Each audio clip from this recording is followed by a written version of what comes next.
In this short tutorial, I'm going to show you the fastest way to fix the internet or the slow internet on any Android phone in less than 1 minute. So first thing you want to do, guys, is open the settings like this, and then you have to open the apps manager.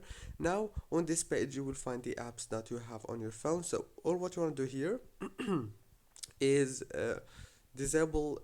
go into the apps that you are not using. For example, I'm gonna choose, let's say TikTok, for example, and then click on the data usage and disable all the network access options from here like this.